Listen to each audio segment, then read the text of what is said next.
ब्रह्मायचनम अथ दुर्गा सप्तशती 10वां अध्याय। शुंभवध। मैं मस्तक पर अर्धचंद्र धारण करने वाली शिव शक्ति स्वरूपा भगवती कामेश्वरी का हृदय से चिंतन करता हूँ। वे तपाए हुए स्वर्ण के समान सुंदर हैं। सूर्य, चंद्रमा और अग्नि ये तीन उनके नेत्र हैं तथा वे अपने मनोहर हाथों में धनुष, बाण, अंकुश, पास और शूल धारण किए हुए हैं। ऋषि कहते हैं, राजन, अपने प्राणों के समान प्यारे भाई निशुंभ को मारा गया देख तथा सारी सेना का संहार होता जान शुंभ ने कुपित होकर कहा, दुष्ट दुर्गे, तू बल के अभिमान में आकर झूठ मूठ का घमंड ना दिखा। तू बड़ी मानिनी बनी हुई है किंतु दूसरी स्त्रियों के बल का सहारा लेकर लड़ती है। देवी बोली, ओ दुष्ट, मैं अकेली ही हूँ। इस संसार में मेरे सिवा दूसरी कौन है? देख, ये मेरी ही विभूतियाँ हैं, अतः मुझ में ही प्रवेश कर रही हैं। तदनंतर ब्रह्माणी आदि समस्त देवियाँ अंबिका देवी के शरीर में लीन हो गईं। उस समय केवल अंबिका देवी ही रह गईं। देवी बोली, मैं अपनी ऐश्वर्य शक्ति से अनेक रूपों में यहाँ उपस्थित हुई थी।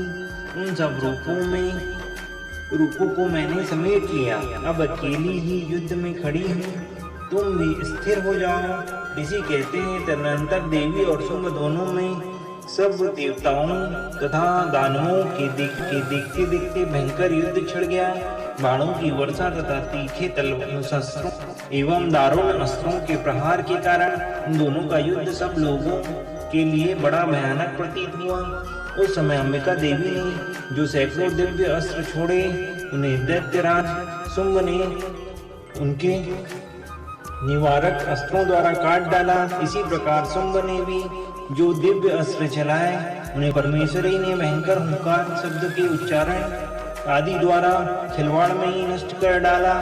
तब उस असुर ने सैकड़ों बाणों से देवी को आच्छादित कर दिया। यह देख क्रोध में भरी हुई उन देवी ने भी बाण मारकर उसका धनुष काट डाला। धनुष कट जाने पर फिर दैत्यराज ने शक्ति हाथ में ली, किंतु देवी ने चक्र से उसके हाथ की शक्ति को भी काट गिराया। तत्पश्चात दैत्यों के स्वामी शुंभ ने 100 चांद वाली चमकती हुई ढाल और तलवार हाथ में ले उस समय देवी पर धावा किया। उसके आते ही चंडिका ने अपने धनुष से छोड़े हुए तीखे बाणों द्वारा उसकी सूर्य किरणों के समान उज्जवल ढाल और तलवार को तुरंत काट दिया। फिर उस दैत्य के घोड़े और सारथी मारे गए। धनुष तो पहले ही कट चुका था। अब उसने अंबिका को मारने के लिए उद्धत को भयंकर मुद्गर हाथ में लिया। उसे आते देख देवी ने अपने तीक्ष्ण बाणों से उसका मुद्गर भी काट डाला। 30 पर भी वह असुर मुक्का तानकर बड़े वेग से देवी की ओर झपटा। उस दैत्यराज ने देवी की छाती में मुक्का मारा। तब उस देवी ने भी उसकी छाती में एक चांटा जड़ दिया। देवी का थप्पड़ खाकर दैत्यराज शुंभ पृथ्वी पर गिर पड़ा, किंतु सहसा पूर्ववत उठकर खड़ा हो गया। फिर वह उछला और देवी को ऊपर से जाकर आकाश में खड़ा हो गया। तब चंडिका का आकाश में भी बिना किसी आधार के शुंभ के साथ युद्ध करने लगी। उस समय दैत्य और चंडिका आकाश में एक दूसरे से लड़ने लगे। उनका वह युद्ध पहले सिद्ध और मुनियों को विस्मय में डालने वाला हुआ।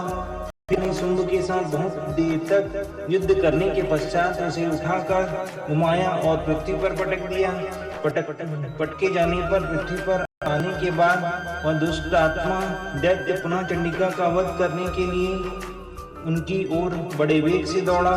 तब समस्त दैत्यों के राजा शुंभ को अपनी ओर आते देख देवी ने त्रिशूल से उसकी छाती छेदकर उसे पृथ्वी पर गिरा दिया। देवी के शूल की धार से घायल होने पर उसके प्राण पखेरु उड़ गए और वह समुद्रों, द्वीपों तथा पर्वतों सहित समूची पृथ्वी आता हुआ भूमि पर गिर पड़ा। तदनंतर उस जवान के मारे जाने पर संपूर्ण जगत प्रसन्न एवं पूर्ण स्वस्थ हो गया तथा आकाश स्वच्छ दिखाई देने लगा। पहले जो उत्पात सूचक मेघ और उल्कापात होते थे वे सब शांत हो गए तथा उस दैत्य के मारे जाने पर नदियां भी ठीक मार्ग से बहने लगी। उस समय शुंभ की मृत्यु के बाद संपूर्ण देवताओं का हृदय भर गया और गंधर्व गण मधुर गीत गाने लगे। दूसरे गंधर्व बाजे बजाने लगे और अप्सराएं नाचने लगी। पवित्र वायु बहने लगी। सूर्य की प्रभा उत्तम हो गई। अग्निशाला की बुझी हुई आग अपने आप प्रज्वलित हो उठी तथा संपूर्ण दिशाएं भयंकर शब्द शांत हो गए। इस प्रकार श्री मार्कंडेय में सावर्णिक मनवंतर की कथा के अंतर्गत देवी महात्म्य में शुंभवध नामक 10वां अध्याय पूरा हुआ। ओम ऐं क्लीं चामुंडाय विच्चे नमः।